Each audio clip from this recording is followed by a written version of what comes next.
So continuing with the previous topic, 3 factors हमने पढ़ लिए थे. Factor number 1 fibrinogen, factor number 2 prothrombin and factor number 3 thromboplastin. Factor number 4 is also very simple, that is calcium ions. वो हमने पढ़े भी थे. Calcium ions they help in the coagulation reaction. तुम्हें याद होगा जहाँ जहाँ पे भी कल एरोज बने थे डायग्राम में, वहाँ पे कैल्शियम लिखा था. सो ये हेल्प करता है प्रोसेस को, कोआगुलेशन रिएक्शंस को कैरी आउट करने में. नाउ के factor number 5 is very very important, that is the labile factor. It is the cofactor. ये क्या है? It is not exactly the protein, it is a cofactor for the conversion of prothrombin to the thrombin. जब prothrombin से thrombin बन रहा था तो यहाँ पे एक लेबाइल फैक्टर भी था. अब लेबाइल फैक्टर लिखा हो या फैक्टर नंबर 5 लिखा हो, इट इज सेम. ठीक है. तो very very important point, factor number 6 not designated. Designated का मतलब ये हो गया कि बताया नहीं गया कि फैक्टर नंबर 6 क्या है. बट अभी की रिसेंट स्टडीज ये सजेस्ट करती हैं कि जो फैक्टर नंबर 6 था ये it is nothing but the subsidiary factor of the factor number 5. मतलब इसी का एक सहायक फैक्टर था ये. ठीक है. तो इसीलिए 6th फैक्टर एग्जिस्ट ही नहीं करता. तो टोटल फैक्टर्स कितने हो गए? एग्जैक्टली 12. बट इन राइटिंग में 5 के बाद 6 एम्प्टी रहता है. ऐसा नहीं कि 6 नंबर इसको दे दिया. समझ रहे हो? सो टोटल फैक्टर्स अभी भी कहाँ जाके खत्म होंगे? फैक्टर नंबर 13 पे. ठीक है. तो factor number 6 is not designated. Factor number 7 is proconvertin. ठीक है. देखो इसका फंक्शन देखो, बहुत ही सिंपल है, समझ आ जाएगा.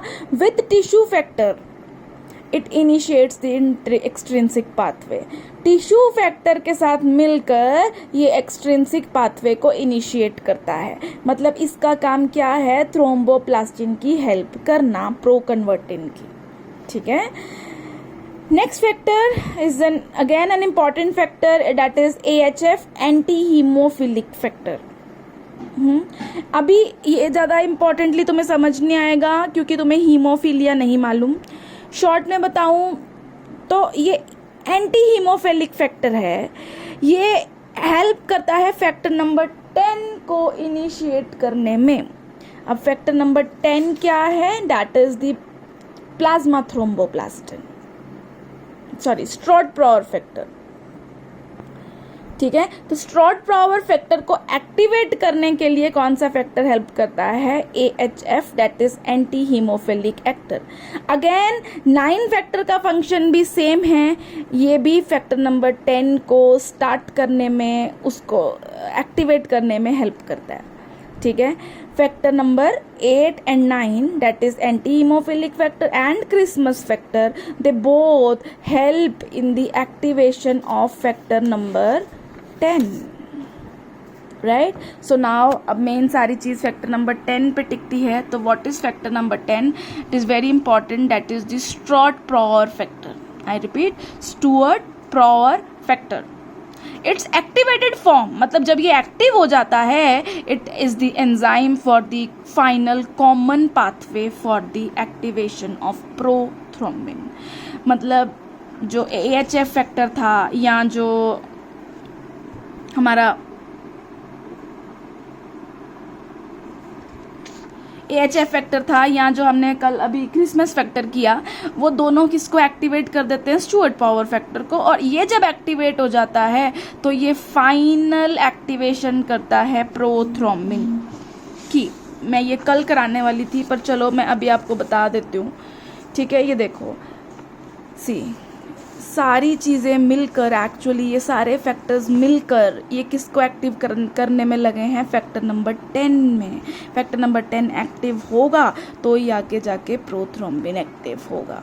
ठीक है. तो ये एक्चुअल में मैं कल कराने वाली थी, बट फिर भी यहाँ पे ये इंपॉर्टेंट हो जाता है बताना कि फैक्टर नंबर 8 और 9 ने कुछ नहीं किया, उसने सिर्फ 10 को एक्टिवेट किया. जब 10 एक्टिवेट हो जाएगा तो फाइनल प्रोथ्रोम्बिन एक्टिव होगा. प्रोथ्रोम्बिन एक्टिव होगा तो ही थ्रोम्बिन बनेगा, थ्रोम्बिन बनेगा तो क्लॉट बनेगा. समझ में आई? तो फैक्टर नंबर 11 है हमारा प्लाज्मा फैक्टर. ठीक है. मैं अभी ये बता दूं, फैक्टर नंबर 3 पढ़ा था हमने tissue factor thromboplastin. Factor number 11 है plasma factor thromboplastin. Plasma factor thromboplastin का मतलब क्या हो गया कि अगर इंटरनल ब्लीडिंग हो रही है तो क्या रिलीज होगा, प्लाज्मा फैक्टर।